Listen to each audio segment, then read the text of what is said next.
Mangwanani akanaka tinokugamuchirai zvekare kune chimwe chirongwa pano paZim Facebook Secrets and Confessions, apo patinokupakurirai ma-secrets nema-confessions. Regai tibva tapinda muma-confessions edu emuzuva ranhasi. Hanzi Mukoma muri sei? Inini ndine nyaya yangu yandinayo. Kunyora kudai ndiri kurwadziwa. Ndaimboverenga nhau dzevamwe asi nhasi ndini. Ndaiva neumwe munhu wandaiwirirana naye ndichimutora semwana wangu. Tainge takasangana muno mujoni. Ndaimubata semwana wangu. Ndaiti kana asina chekudya ndaimubatsira pazvinhu zvizhinji, kunyangwe makii emba yangu. Ndaiti kana ndava kubuda ndaimusira makii emba yangu kuti akwanise kusara achiburitsawo chisebo chake chainge chiri mufiriji mangu. Saka ainge ava kuita system yekuti kana inini ndiri kubasa aibva asara achiba chisebo changu mufiriji nehupfu uye nemafuta. Saka one day ndakazomuwanikidza achitora zvinhu izvi, ndikabva ndamubvunza kuti ko uri kuitei, iye akabva angonyara. Kubva ipapo ndakabva ndamuti ndipe makii angu, and from today kana uchida anything mumba mangu unongochitora kana inini ndiripo. Ndakabva ndangomirawo kutaura naye. Saka nhasi abva angofonera mapurisa achiti uyu munhu apa mwana wangu poison, apa anga achinyepa. Mwana wacho haasi kana kutomborwara kana kurakidza kuti pane zvakaitika pamwana. Inini ndapererwa nazvo. Munhu uyu aitotambura, but inini ndaimubatsira. Nhasi nenyaya yekuti aitora zvinhu zvangu ndisipo, ndikabva ndamutorera makii angu, abva afunga hake kuti andinyepere kuti ndakapa mwana wake poison. Ndinokumbirawo kuti mundiisirewo nyaya yangu kugroup ndikwanise kunzwa kubva kune vamwe kuti vanoti kudii. Kana mukazoisa nyaya yangu mundiudzewo, nekuti ndiri kurwadziwa kuti ndakarera imbwa nemukaka, mangwana acho ikabva yafuma yandiruma. Ndiyo yanga iri nyaya yabva kuna Haiti. Regai tibva taenda panyaya yedu inotevera. Hanzi elo mukomanashi muri sei, please post for me as ID. Nyaya yangu yakamira yakadai. Inini ndiri mukadzi ane makore 30, ndine murume nevana vaviri. Dambudziko rangu rakadai. Kubva ndichikura ndaingova munhu aichiviwa nevarume vakawanda. Zvinova zvaigara zvichingondinetsa kusvika ndazoroorwa nemurume wangu. Zvino dambudziko nderiri. Dambudziko iri riri kuramba kupera. Zvinova zvava kushayisawo murume wandinaye mufaro, nekuti ndinopfimbwa kungava kuchechi, muma WhatsApp groups, even pa Facebook, even kunyangwe ndichifamba nemurume wangu ndinongokaruka ndava kutopfimbwa. Zvinova izvo zviri kundishayisa mufaro mukati meimba yangu, zvose nemukurarama kwangu. Mazuva ekutanga murume wangu aimboti zvimwe kuda iwewe ndiwe uri kuchonya varume ivavo, asi akazoongorora akaona kuti aiwa sandizvo zvaiitika. Inini handina kana musi wandakamboshandisa kana mushonga zvawo. Ndakambozamawo kuenda kune vanoshandira, asi dambudziko racho harisi kupera. Then muna 2014 ndakaona njuzu ndine muroora wangu. Kubva ipapo ndinongorota ndiri kumvura kuti ndizvo zvakakonzeresa here kana kuti kune anozivawo kuti chii chiri kunyatsokonzeresawo. Maybe angakwanisa kundibatsirawo. Dambudziko iri riri kundinetsa mukati meimba yangu. Ndiri kutsvakawo rubatsiro nekuti zvinhu izvi zvava kutokanganisa chaiko mararamiro angu andinoita. Nekuti kunyangwe ndikati regai ndiendewo kubasa, ndinosvika kubasa kuya ndobva ndatanga kupfimbwa nemabhosi epabasa ipapo. Kana ndikaramba ndinobva ndadzingwa basa. Izvozvi upenyu hwangu hwava hwekungogara mumba kana paFacebook chaipo ndanzwa nekubloka vanhu. Ndinotenda kune vose vachakwanisa kundibatsira. Ndiyo yanga iri nyaya yabva kuna Haiti. Regai tibva taenda panyaya yedu inotevera. Nyaya dzacho kana dzichipinda musi iwowo dzinongopinda dzakatevedzana. Hanzi makadii henyu? Inini ndiri musikana ane 24 years. Ndinogarawo muHarare. I need help or advice veduwe, whatever you can manage. Mom and dad vakaseparata when dad met his second wife and I was still very young. Stepmom pavakauya, she was nice, but vakazochinja when she had her first child. She was so evil veduwe. She abused me very badly. When I was 6 years old, vakabva vabatsirana with her siblings to hold me down while she did what she called a virginity test. I bled and vakabva vaenda neni kuchipatara. but daddy had so much money, so she paid everyone kuti vasataura kana kuripota. I was only a child and amai vangu vainge vasingabvumidzwi kundiona, saka our stepmother, she was all that I knew as a mother, and zvairwadza cause ndaitofunga kuti ndivo mama vangu, and it hurt kuti why doesn't she love me like my friends mothers love their daughters. Mama vakazoshaya and things got worse. Ndainyimwa chikafu, my blankets sipo, my pads. Life was so hard. Daddy will see, but vaingonyarara. In fact, the only time that I got affection from him was when my mom died.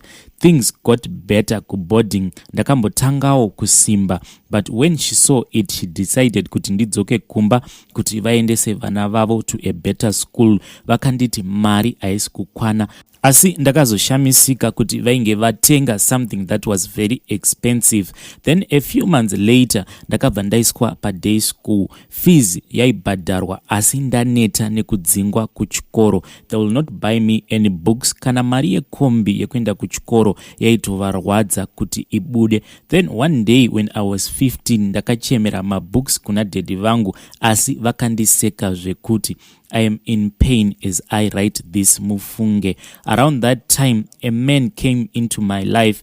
At first, I didn't know kuti murume uyu ainge atori married with 3 kids. He looked young, I swear. He showed me love for the first time. He bought me food, pads. Pandairwara, he will help me to take me kuchipatara. Stepmom na dad vaiti ngaanwe mvura zvinopera anopora. Even after ndazodzoswa kumba vaingonditi handisi kurwara, even though vachiona kuti ndainge ndichirwara. But at that time I had no choice, and I am ashamed to this day that I did date a man who was married. He even got to a point where he wanted to leave mukadzi wake for me, but ndaimurambidza because I didn't want to ruin his marriage. Ndakazotorwa nagogo when things got really worse. The abuse was so bad. Ndakatomboita sekupenga, ndipo pandakazoenda kunogara nagogo. Kumba kwa gogo ndaidiwa, hapana hangu chandaishaya, so I ended up things with that man kuti ndiite mwana akanaka and make gogo proud.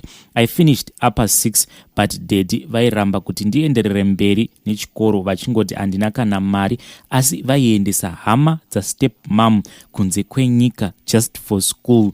Gogo vakabva vatanga kunetsa kuti inini ndiendeswewo kuchikoro, but unfortunately zvakati zvava kuda kuita, gogo vakabva vatanga kurwara ndokubva vashayika, and I was alone again. Daddy vakambonditi wadii wanogara pamba uchibatsira the maids nebasa, but it was too much for me, especially when stepmom pavakandiudza kuti mwana wavo firstborn will be the first to go to university. Inini ndisati ndaenda, ndakabva ndaona kuti zveshua handidiwi, so ndakatiza, and it took daddy 5 days before vazoziva kuti ndainge ndatiza pamba. Vakanditsvaka, ndikati regai ndishande ndiende kuchikoro. Ndakashanda as a maid, but my dad was rich. I worked for a few months and got so blessed over the years till now that I am a marketing consultant, and I live in a double story near Borodelsbrook. I rent hangu, but it's so much better.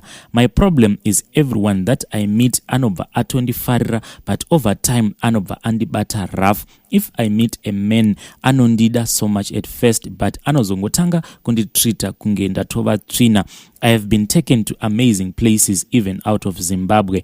I was even engaged, but they always wake up one day and treat me so badly. I have met very important people and they wanted to help me, but vaizongondikanganwa. Anyone who loves me or tries to help me has serious bad luck. Even daddy, when he remembers me and does something good for me, one of his businesses anobva angodona, kana kuti daddy vanobva vangotanga kurwara vobva vangosiyana neni.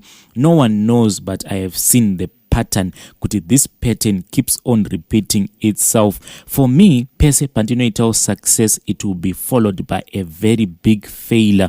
As a result, I am so broken and lonely. Ndirindega in this big house and I have no one. Ndinotya kuita my friends because zvinorwadza kuona someone that I care about achizoita my hardships mu life because they just try to help me. Kana ndikatanga business, no matter how well it does, rinobva rangodona within 3 months, risinganzwisisiki kuti ko this business razodona sei. In one sentence, one can describe me as a beautiful failure zvechokwadi. It looks like I am doing well, but nothing is right in my life. I have tried going kuma churches, but either ndinobirwa mari in the name of holy water or prayer mountain trips. Kumwe mamwe church members anobva atanga kunditreata so bad that ndinobva ndangosiyana nezve church. I am scared of going anywhere else, so I am stuck hangu mumba mangu. It's beginning to be painful because, as I said, I really live in a beautiful house and I have a very good job, but there are times I can't even eat because mari inenge iri kungoenda from nowhere. Please help me. I was proud because I had gone 5 years without thinking of killing myself, but it's all coming back to me. Please veduwe andina amai vekuti ndinokwanisa kuchemera, ndiri kungofira hangu mukati.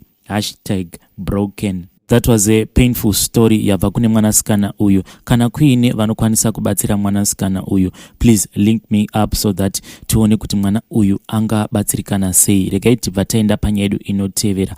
Anzi hello Mukoma, please post for me as ID. Inini ndazosvika pakutambura mukati mekurarama kwangu zvekuti ndafunga hangu kuti dai ndangosangana nashuga mami, at least zvimwe kuda life yangu inokwanisa kuchinja. Ndiri munhu wekuti ndasvika pastage yekuti kana ndichifamba ndinenge ndakangotarisa pasi mutara ndichiti zvimwe kuda ndichanhongawo mari, asi handina kana musi wandakambonhonga kana sent. Dzimwe nguva ndinomukira kupinda mutown sezvo ndichigara padhuze netown, ndobva ndatanga kufamba mastreet ose ndichiti zvimwe kuda ndichasangana kana nechikwama chinenge chiine mari, asi ipapo handisi kumbowana kana any luck. Saka ndafunga kuti dai ndakwanisa kungowanawo hangu shuga mami, kunyange zvikanzi 70 years and above handichisina kana basa nazvo. Chandava kuda kungonzwawo kuti upenyu hwemari hunotapirawo sei. Nhamba dzangu idzo Mukoma.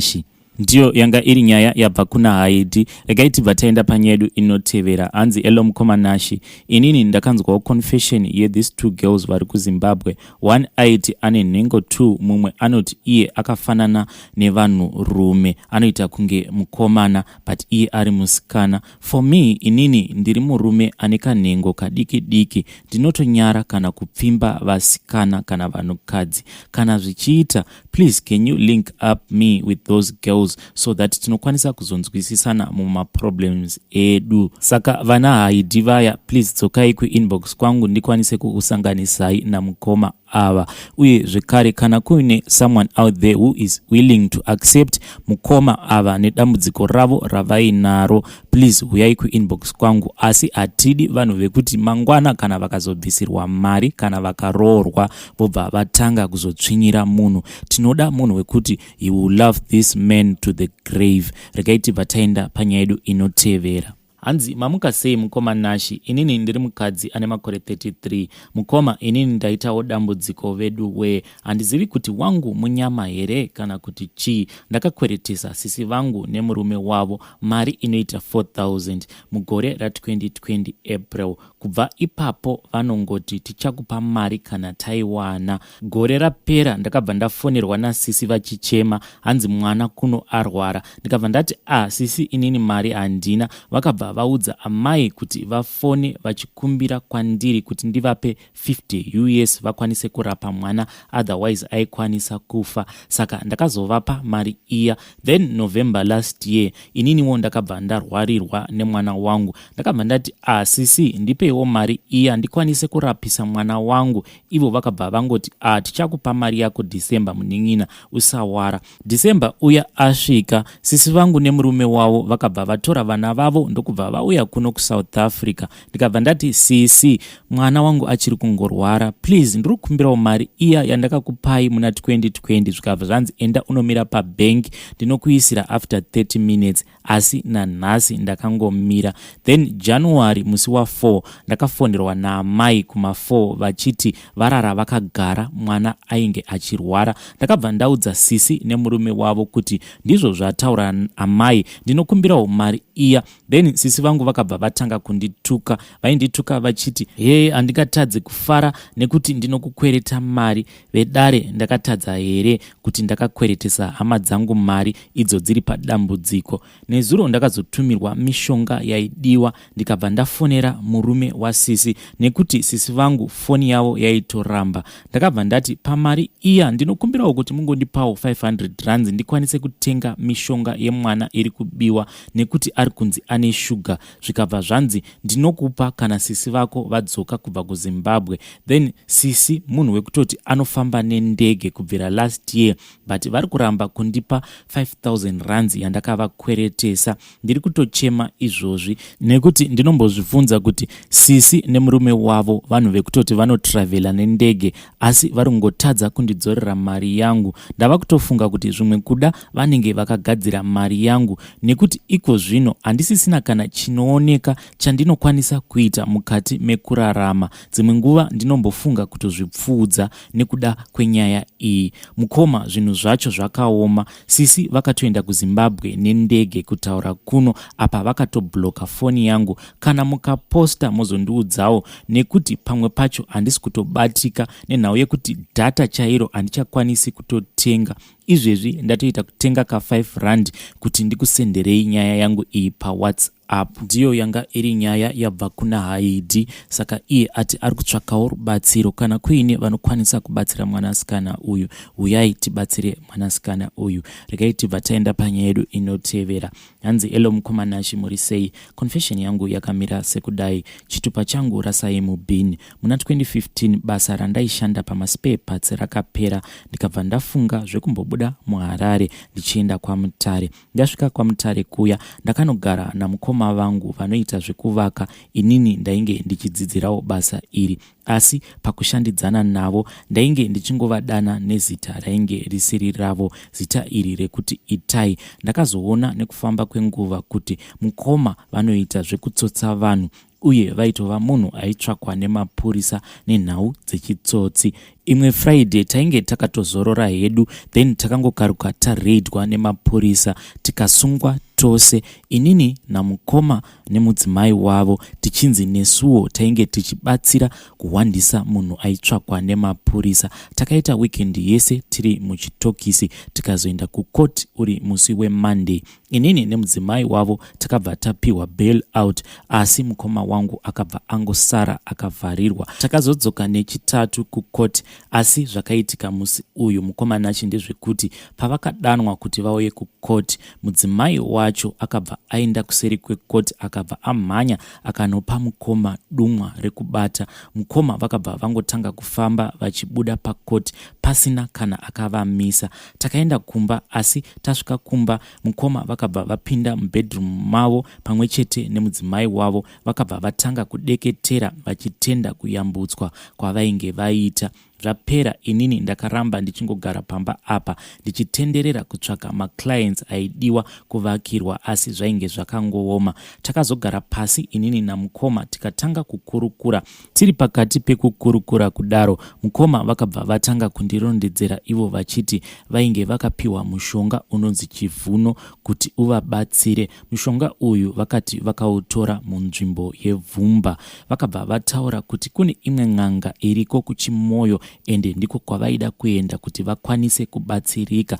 Inini ndakazodzeya nyaya iyi ndikazofunga kuti panyaya iyi inini handingazoikwanise mune ramangwana. Saka ndakabva ndangosiya ivo vachienda, inini ndikasara ndichimanager business riya rekuvaka. Mukoma vakasimuka vakaenda kuMozambique, asi vakasvika vakanogara ikoko for almost 2 months vangoriko ikoko kuMozambique.